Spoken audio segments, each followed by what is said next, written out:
귀한 자리 허락해 주셔서 너무 감사드립니다. 오늘은 수동과 능동 사이라는 제목으로 말씀 전하도록 하겠습니다. 여러분, 미국을 대표하는 소설가 중에 허먼 멜빌이라고 하는 사람이 있는데 혹시 아시나요? 잘 모르셔도 괜찮습니다. 이 허먼 멜빌의 대표작이 뭐냐면은 모비딕이라고 하는 그런 소설인데 혹시 이름은 들어보셨나요? 모비딕도 잘 모르시는 상관이 없는데요. 이 모비딕에 나오는 1등 항해사 주인공 이름이 있는데 우리가 다 알고 있는 이름이에요. 혹시 아시나요? 스타벅스. 우리가 알고 있는 그 스타벅스가 모비딕이라고 하는 소설의 1등 항해사 이름입니다. 우리에게는 그렇게 익숙하지 않은 사람이지만은 미국 사람들에게는 굉장히 알려진 소설이고 소설가라고 이야기합니다. 이 사람의 소설 중에 필경사 바틀비라고 하는 단편 소설이 있는데요. 이것도 많이 알려져 있습니다. 자본주의 사회를 살아가는 사람들의 단면을 잘 보여주고 있어서 그런 것 같은데요. 이게 어떤 내용이냐면은 이 복사기가 없던 시절 복사기처럼 글을 그대로 문서를 베껴 쓰는 사람을 필경사라고 했는데요. 바틀비는 뉴욕 맨하튼의 한 뉴욕 변호사 사무실에 필경사로 취직하게 되었습니다. 워낙 성실하고 근면하였기 때문에요. 주어진 일을 아주 잘 했는데요. 어느 순간부터인가 일을 시키면은요, 안 하는 편을 선택하겠다라고 이야기를 하면서 일을 하지 않는 것입니다. 처음에는 당황했는데 나중에는 괜찮으려니 생각을 했는데 점점 그 빈도수가 많아지더니 나중에는 아주 일을 하지 않는 것이었습니다. 설득하려고 했다가 결국 안 되자 계속 출근은 하면서 일을 안 하니까요. 그래서 이 변호사는 아주 사무실을 통째로 옮겨놨는데요. 바틀비 필경사는 그 자리에 그대로 자리를 차지하고 있는 것입니다. 새로운 변호사가 그 사무실을 차지해서 일을 하려고 해도 안 하고, 그러면 차라리 책상을 빼달라, 자리를 옮겨달라라고 이야기해도 듣지 않자 결국은 이상한 사람이구나 해서 정신병원에 갇히게 되었고요. 정신병원에 갇혀서도요, 음식을 먹으라라고 이야기했는데 먹지 않는 쪽을 선택하겠다라고 이야기하고는 결국은 영양실조로 굶어 죽게 됩니다. 시간이 흐른 뒤에 이 변호사는요, 바틀비가 전에 수친불명 우편을 처리하는 사무실에서 그런 우편, 갈 곳 없이 헤매고 있는 우편물들을 보면서 많은 내적 갈등을 겪었었고요. 그러다가 업무를 거부하고 나중에는 음식까지 거부하다가 모든 것들을 내려놓게 되는 것을 깨닫고는요, 이런 말로 소설이 마무리됩니다. 아, 바틀비요? 아, 인간이요. 조금 이게 현실성 없는 이야기여가지고 우리가 뭔 이야기인가라고 생각할지 모르지만요, 이 뉴욕 맨하탄은 자본주의를 상징하는 곳과 같습니다. 그런 자본주의 사회의 특징이 무엇이냐면요, 자율 경쟁 체제인데요. 끊임없는 경쟁 속에서 더 열심히, 더 적극적으로 일을 해야만 살아남을 수 있는 그런 사회가 자본주의 사회입니다. 그래서 말이 좋아서 경쟁이라고 이야기하고 자율이라고 이야기하죠. 그냥 꼭 거대한 자본주의라고 하는 기계의 한 부속품과 같은 그런 느낌이 들 때가 많습니다. 끊임없이 내게 주어진 일을 해야 하고, 그래 죽어라고 일을 하다가 어느 순간 그 일을 하지 못하게 될 때 도태되어 버리는 것, 이것이 자본주의 사회의 모습입니다. 그리고 이런 사회를 살아가는 인간 실존의 모습을 수동적 저항을 하고 있는 이 바틀비를 통하여서 보여주는 것입니다. 자본주의 사회가 결국 그렇게 따라가지 못하면은 도태되는, 사람이 살 수 없는 것이다라는 것을 보여주면서 수동적 저항을 하는 한 인물을 그려내고 있는 건데요. 이런 관점에서 본다면은 우리가 살고 있는 사회는 적극적이고 주도적인 사람이 훨씬 더 인정을 받는 사회입니다.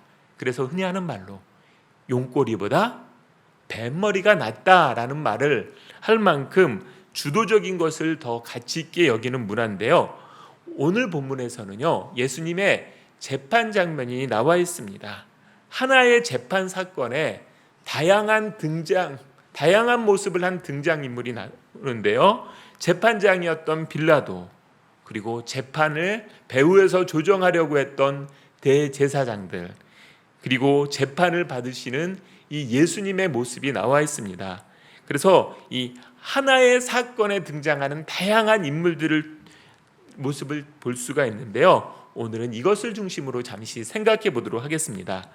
빌라도의 재판정에 나타난 모습 첫 번째는 상황을 주도하려는 대제사장들입니다. 상황을 주도하려는 대제사장들. 알고 있듯이 여러분, 당시 이스라엘에는요, 사네드린이라고 하는 최고의 의결기관이 있었습니다. 여기서 재판을 예수님께서 받으셨고요. 이미 이 사네드린 공회에서 사형 판정을 내렸습니다. 그런데 사형을 집행하는 것이 아니라 이들은 빌라도에게 예수님을 넘기는데요. 왜냐하면 사네드린은 사형 권한이 없었기 때문입니다. 그런데 빌라도 넘기기 전 이렇게 하는데 1절 모습입니다. 새벽에 대제사장들이 즉시 장로들과 서기관들 곧 온 공회와 더불어 의논하고 예수를 결박하여 끌고 가서 빌라도에게 넘겨주니, 빌라도에게 넘겨주면서 온 공회와 더불어 의논하였다라고 이야기합니다. 이미 결론 났는데 왜 의논을 합니까? 공회에서는요, 예수님을 죄목을 신성모독이라는 죄로 고발을 하고 사형을 내렸는데요. 로마에서는 이게 사형 제목에 해당하지 않았습니다. 그래서 로마법에 맞는 죄목을 만들어내야 됐기 때문에요, 의논을 하였던 것이고요. 그래서 다른 복음서에 보면 예수님께서 로마 법정에서 사형 판결을 받는 이유는 신성모독이 아니라 반란죄였습니다. 원래는 신성모독으로 죽이자 해놓고요, 그것으로는 죽일 수 없으니까 반란죄라고 하는 터무니없는 죄목을 만들어 엮으려고 하다 보니까요, 온 공회가 의논한 것입니다. 이때 제사장들의 모습을 3절에서 이렇게 묘사하는데요. 대제사장들이 여러 가지로 고발하는지라. 여러 가지 죄목을 만들어 가지고요, 예수님을 반란죄로 엮고 있는데요. 그래서 빌라도는 그들이 얼마나 많은 것으로 너를 고발하는가 보라라고 하면서 집요하게 일을 꾸미는 대제사장들을 묘사하고 있습니다. 그리고요, 대제사장들이 의도했던 대로 예수님은 반란죄라는 죄목을 뒤집어 쓰고 십자가에 못 박게 하는 데까지 이루어집니다. 자기들 뜻 마음대로 되었습니다. 예수님은 변명도 못한 채 묵묵히 십자가형을 당해야 됐고요. 제자들은 뿔뿔이 흩어졌고 수제자였던 베드로는 면전에서 3번이나 부인한 일을 했습니다. 더 이상 예수님은 대제사장들의 걱정거리가 아니다라고 생각을 했는데요. 여러분, 그 결과가 어떻게 됐습니까? 오히려 예수님의 가르침은 로마 제국 전역으로 확산되는 역할을 했던 것을 보게 됩니다. 그리고 2000년 역사 가운데 가장 영향력 있는 가르침이 예수님의 가르침이었습니다. 대제사장들은 자기들이 계획한 대로, 주도한 대로 다 이룬 것 같았는데요, 결과는 정반대로 이루어졌습니다. 여러분, 예전에 한동안 유행했던 말 중에 자기주도 학습이라는 말이 있습니다.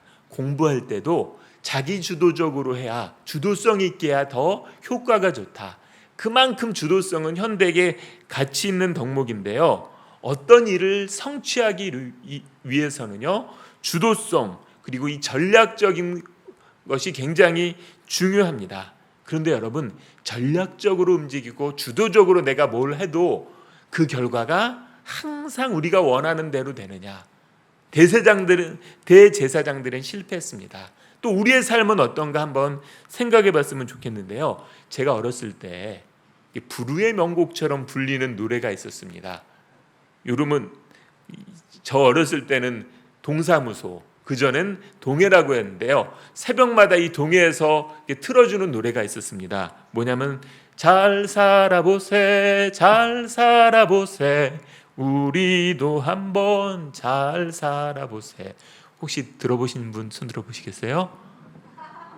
예, 들어보신 분들은 40 중반 이상이 되셨을 거고요. 안 들어보신 분들은 조금 젊으신 분들이라 생각이 드는데요. 우리나라 70년대, 80년대 초반까지 아주 많이 불렸던 노래입니다. 우리나라에 그 전에요, 6.25 이후에 굉장히 패배의식이 짙었던 시대였습니다. 그래서 흔히 하는 말로 조선 사람은 이래서 안 된다라는 이 식민지 근성이 짙게 드리웠던 때였는데요. 그런 어려운 시기를 지나서 고도의 경제 성장을 이룩하게 되었는데요. 그 견인차 역할을 했던 것 중에 하나가 이 새마을 운동이라고 하는 것을 부인할 수는 없습니다. 물론 여러분, 모든 일이 빛과 그림자가 있기 때문에 새마을 운동의 좋은 점도 있고 또 안 좋은 점도 있었겠지만은요. 그러나 현재 우리가 이런 경제적 번영을 이루는데 이 새마을 운동은 빼놓을 수 없는 요인이라고 할 수가 있습니다. 그래서 지금 여러분, 전 세계 어느 나라를 가도요, 우리나라만큼 경제적인 번영을 누리고 살아가는 나라가 많지 않습니다.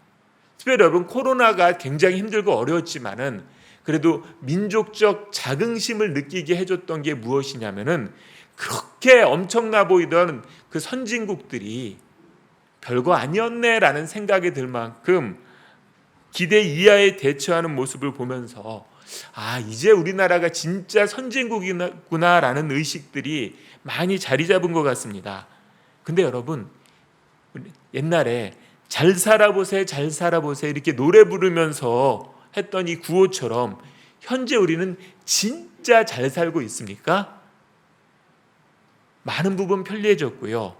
또 누릴 수 있는 혜택도 굉장히 많습니다. 그리고 우리나라에서는 어느 것을 하든 기대 수준을 낮출 필요가 없을 만큼 전반적인 수준이 높아져 있는 상태입니다. 그런데 그런 사회 속을 살아가는데 참 이런저런 어려움들이 많습니다. 제가 요즘 젊은 세대를 보면서 가장 가슴 아픈 것 중에 하나가 무엇이냐면요, 예전에는 당연히 해야 하는 일들, 당연히 할 수 있었던 일들이 너무 어려워진 시대라는 것입니다. 대학교 진학하는 것도 그렇게 힘들고요. 취업하는 것도 지옥문이라고 합니다. 예전에 결혼할까 말까 고민한 사람이 별로 없는데요. 요즘은 그걸 다 심각하게 고민한 다음에 결론을 내려서 결혼을 하든 하지 않든 합니다. 결혼하면 애 낳는 거 당연하잖아요. 요즘은 애 낳는 게 당연한 일이 아니고요. 낳을 것이냐 말 것이냐, 하나 낳을 것이냐 둘 낳을 것인가 철저하게 계획하고 선택해야만 됩니다. 왜냐하면 그만큼 하나하나가 너무 힘들기 때문입니다. 그래서 예전에 유행했던 말 중에 3포 세대가 있었습니다. 연애, 결혼, 출산을 포기했다라고 해서 3포 세대였는데요. 요즘은 이 포기의 가지수가 무한정 늘어나고 있습니다. 취업하는 것, 내 집 마련하는 것, 인간관계도 포기하고 희망도 포기했다. 그리고 요즘은 삶도 포기한다. 이 생망, 이번 생은 망했다. 한 번뿐인 인생인데 이번 생 망하면 무슨 얘기예요? 내 인생은 이제 끝장이구나라는 이런 절망 가득한 말을 하는 것이 요즘 젊은 세대들이 피부로 느끼는 삶의 어려움인데요. 여러분, 삶을 한다는 이야기는요, 포기하고 싶지 않다는 이야기입니다. 주변에서 자살하고 싶다는 사람은 진짜 자살하고 싶은 게 아니라요, 자살하고 싶지 않은데 나 죽을 것만큼 너무 힘드니까 나 좀 잡아줘, 나 좀 도와줘, 이런 의미입니다. 삶을 포기한다는 얘기는요, 포기하고 싶지 않은데 포기할 만큼 너무 힘드니까 나 좀 도와줘, 이런 의미입니다. 근데 여러분, 제가 어렸을 때 잘 살아보세요, 잘 살아보세요 온 국민이 노래하면서요, 정말 열심히 애쓰고 노력해서 지금의 번영을 이뤘는데요, 막상 그렇게 생각하고 우리가 노력한 그 결과는 정말 잘 살고 있느냐라는 질문 앞에서 선뜻 잘 살고 있다라고 대답하기 어려울 만큼 힘든 그런 시대가 오늘 우리의 시대입니다. 근데 여러분, 인생 자체가 이런 모순입니다. 치밀한 계획을 세우고 노력을 해도요, 이런저런 변수가 생기면서 우리가 예상하지 못한 모습으로 전개되는 것입니다.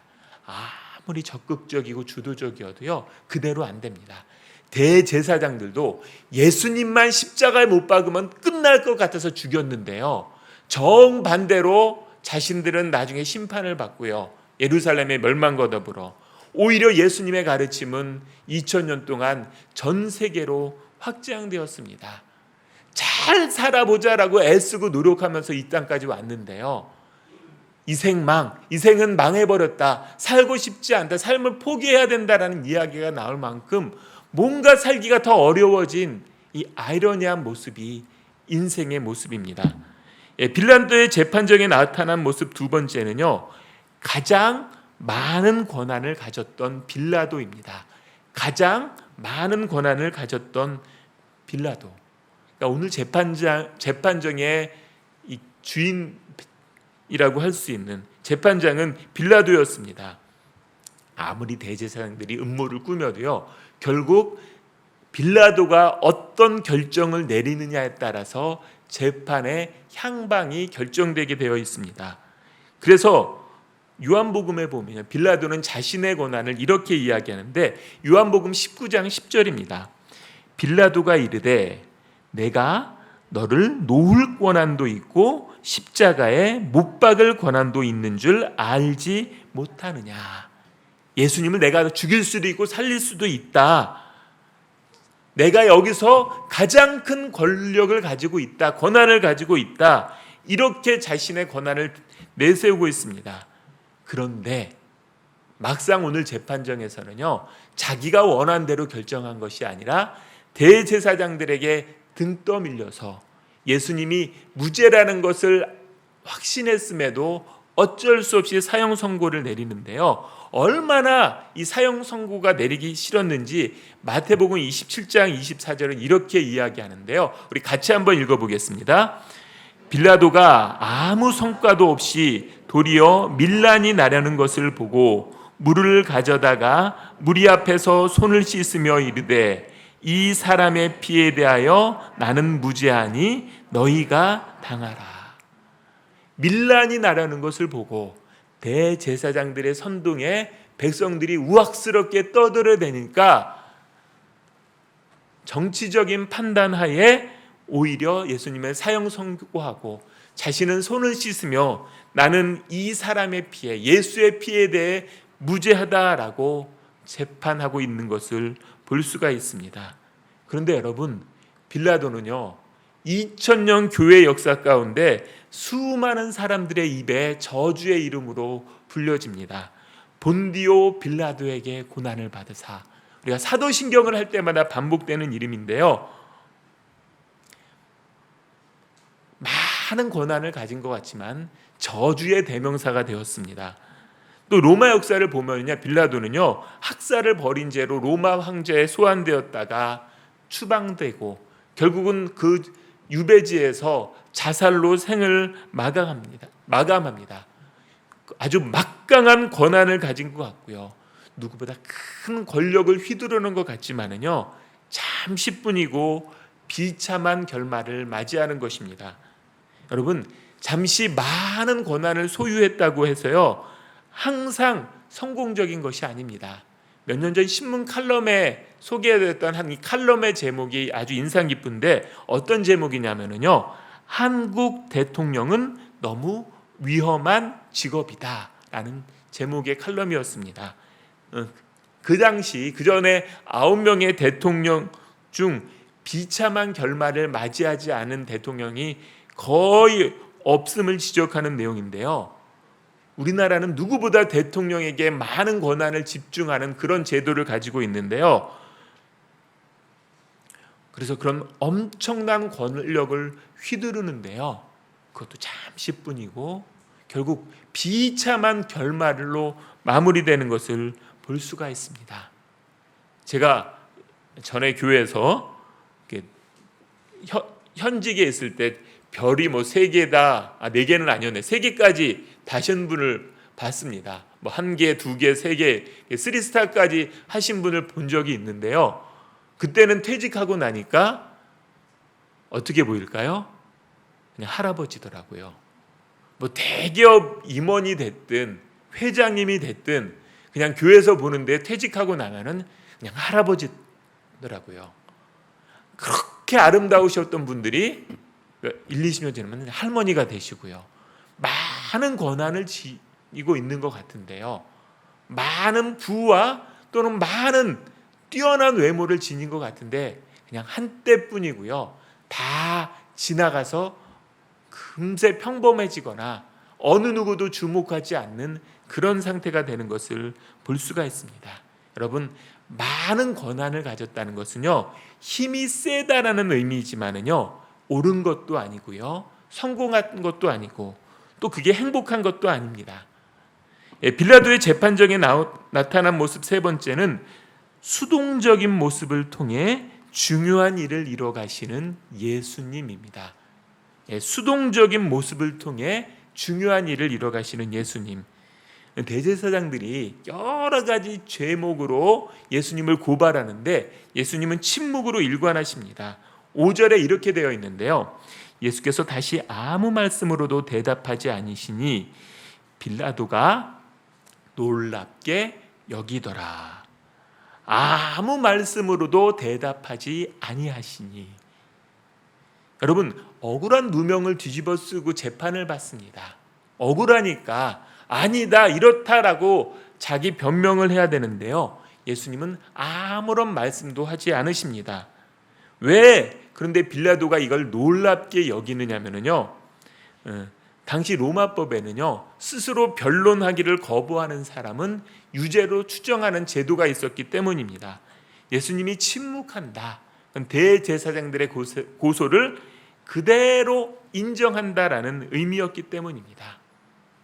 어떻게 보면은요, 아무런 자기 의사 표현도 못하고 상황에 끌려가고 무기력하게 다른 사람에게 당하는 그런 모습입니다. 그런데요, 예수님의 3년의 공생애 중 가장 중요한 일을 하는 순간이 바로 이 순간입니다. 여러분, 미국의 유명한 기독교 잡지 중에 크리스티애니티 투데이라고 하는 잡지가 있습니다. 여기에 CEO를 역임했던 해럴드 마이라라고 하는 사람이 아주 인상 깊은 말을 했는데 이런 말입니다. 영화 스타워즈를 보면 힘을 가진 사람들이 광선검을 휘두른다. 어드벤처 영화에서는 착한 주인공이 위기의 순간에 능력을 발휘하며 결단력 있게 행동한다. 예수님의 이야기는 영화와 대조적으로 흐른다. 수건을 가져다가 허리에 두르시고 제자들의 발을 씻고. 여러분, 대부분의 영화가 주인공은요, 능력 있고 어떤 일을 주도적으로 해 나갑니다. 그런데 예수님은 오히려 그런 영화 속의 주인공과는 대조적으로요, 제자들의 발을 씻기는 섬김의 모습입니다. 그리고 오늘 본문에서는요, 그 정도가 아니라 아무런 자신의 문제에 대해서 항변 한마디 하지 못한 채요, 무력하게 당하는 모습입니다. 그런데 놀라운 거는 이렇게 수동적이고 무력하게, 때로는 무능해 보이는 그 예수님의 모습을 통하여서 어떤 초인적인 능력을 발휘했던 사람보다 더 많은 일을 해내고 있는 것이 예수님의 모습입니다. 사람들은요, 항상 적극적이고 어떤 걸 많은 일을 해야지 더 좋은 결과를 얻을 수 있다라고 생각합니다. 그게 여러분, 자본주의 사회에 가지고 있는 그 특징입니다. 더 크고 더 많이 해야만 잘하는 것이고 성공적이고 결과가 좋을 것이라고 여기는 게 자본주의 사회의 특징입니다. 그런데 여러분, 성경에서는 항상 그렇다라고 이야기하지 않습니다. 경우에 따라서는 뭔가 바쁘게 움직여야 되는 것 같지만은요, 또 상당히 많은 경우요, 바쁘지 않아도 오히려 바쁘지 않는 것을 요구하는 경우도 많이 있습니다. 여러분, 그런데 교회 안에 너무나 이 자본주의적인 의식이 가득해 가지고요, 뭔가 쉴 틈 없이 돌려야 된다라는 그런 생각들이 있습니다. 그리고 별로 안 좋은 얘기인데 어떤 목회자분은요 이런 얘기도 하시더라고요. 바쁘게 돌리지 않으면 딴 생각하니까 바쁘게 돌려야 된다라는, 별로 그렇게 성경적인 말은 아닌데요. 그리고 교회도 우리 교회는 무언가를 한다라고 이렇게 포장을 해서 내놓는 것들을 선호하는 그런 모습도 종종 있습니다. 그리고 그런 교회가 뭔가 잘하고 있구나, 뭔가 있겠구나라고 해가지고요 그런 교회를 또 쫓아다니시는 경우도 종종 볼 수가 있습니다. 근데 여러분, 유진 피터슨 목사님이 이런 말을 했는데요, 아주 좋은 말인데 같이 한번 읽어보도록 하겠습니다. 모든 진정한 기독교적 창조의 삶은 일종의 의지적 수동성에서 시작됩니다. 침묵과 기다림, 주의를 기울임과 흠모함, 포기, 그리고 그냥 있는 것에서 시작됩니다. 여러분, 의지적 수동성, 적극적인 마음으로요 침묵하고 가만히 있고 포기하고, 이런 것이 오히려 더 기독교적 창조의 삶을 살 수 있다라고 이야기합니다.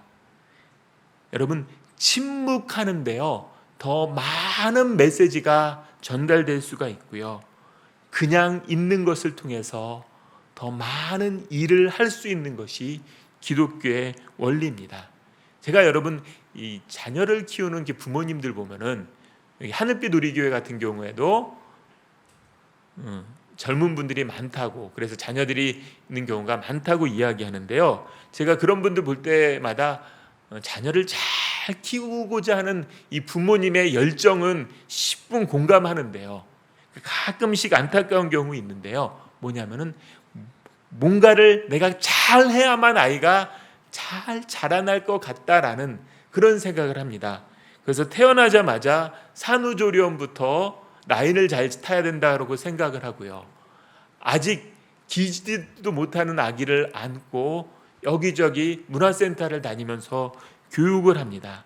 근데 여러분, 아이를 위해서 뭔가 적극적으로 해줘야 될 때가 있는가 하면은요, 때로는요 그냥 가만히 기다려줘야 될 때가 있습니다. 잘못된다고 알려주고 가르쳐줘야 될 때가 있는가 하면은요, 때로는 실수하거나 실패하도록 허용해주면서 기다려줘야 될 때가 있습니다. 또 여러분, 자녀들에게 최고의 것을 해주면은 아이들이 잘 자랄 것 같은데요, 안 그렇습니다. 오히려 의도하지 않았던 결핍이 이 아이를 더 성장하고 성숙하게 만드는 경우도 너무나 많은 것을 보게 됩니다. 근데 내가 모든 걸 주도해야 된다는 생각 때문에요, 아이를 키울 때도요 한치의 실패와 실수도 없이 최고의 것을 주려고 하는데, 그런다고 잘 커지지가 않는 게 현실인데요, 결국 누구나 키워보지 않고 아이를 키우다 보니까요 대부분 남들 하는 대로 뒤처지지 않으려고 애를 쓰면서 살아가는 모습을 종종 보게 됩니다. 여러분, 요즘 여러분 찬양을 들으실 때 주로 어떤 거로 많이 들으시나요? 찬양 들으시죠? 예, 교회에서만 그러니까 보통 요즘 이제 개인적으로 들을 때는 유튜브 같은 거 많이 들으시잖아요. 근데 유튜브 조회수를 보면은 사람들이 어떤 찬양 많이 듣는다라는 걸 알 수 있는데요, 제가 좋아하는 찬양 중에 1200만 뷰가 찍힌 찬양이 있는데요, 어떤 찬양이면은 요게벳의 노래라고 하는 찬양입니다. 여기서도 한번 콘서트 한 것 같은데, 예, 애굽왕 바로의 서슬퍼런 명령 때문에요, 모세의 어머니는 아이를 낳아서 얼마 기르지 못한 채 나일강에 띄어 흘려보내야 됐습니다. 이 모세의 어머니 요게벳의 그때의 마음을 잘 상상력을 동원해서 풀어낸 것인데요, 나는 너를 더 이상 키울 수 없어, 이렇게 하나님 손에 맡기며 너를 떠나보낸다, 이 고백으로 노래를 하는 건데요, 엄마고 아직 젖도 제대로 떼지 못한 아이를 품에서 떠나보내야 됐던 그런 모습이었는데요, 역설적으로 모세는 인류 최고의 인물 중 한 명이 되었던 것을 보게 됩니다. 부모가 많은 일을 해준다고 해서 자녀들이 잘 크는 게 아님을 우리가 잘 알 수 있는 그런 이야기인데요.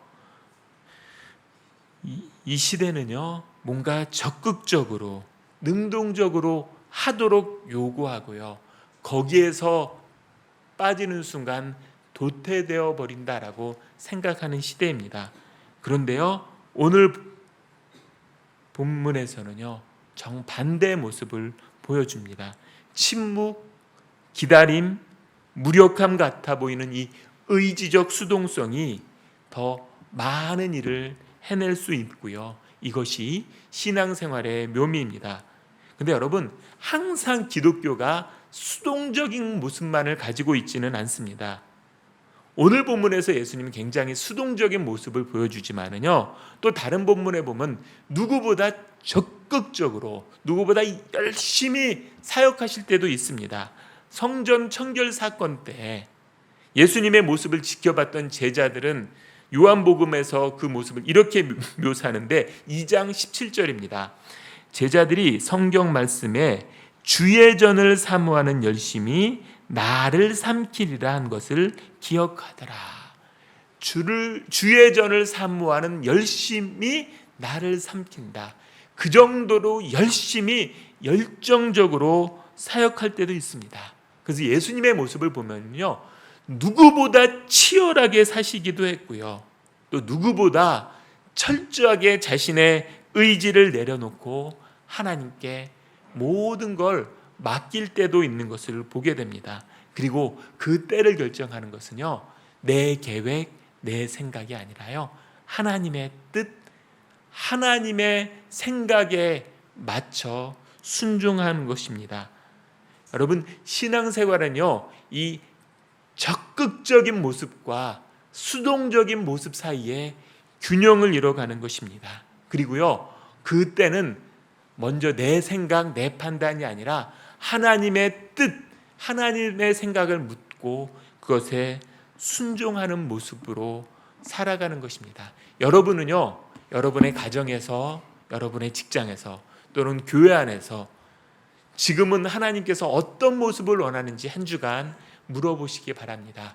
내가 열심히 적극적으로 최선을 다해 집중해야 되는지, 때로는 하나님이 말하실 수 있도록 침묵하고 하나님이 일하시도록 그 자리를 묵묵히 지켜나가야 될지, 어느 선택을 하든요, 선택의 가장 근원에는 하나님의 뜻이, 하나님의 뜻에 대한 분별을 갖고 살아가시는 저와 우리 성도님들 되었으면 좋겠습니다.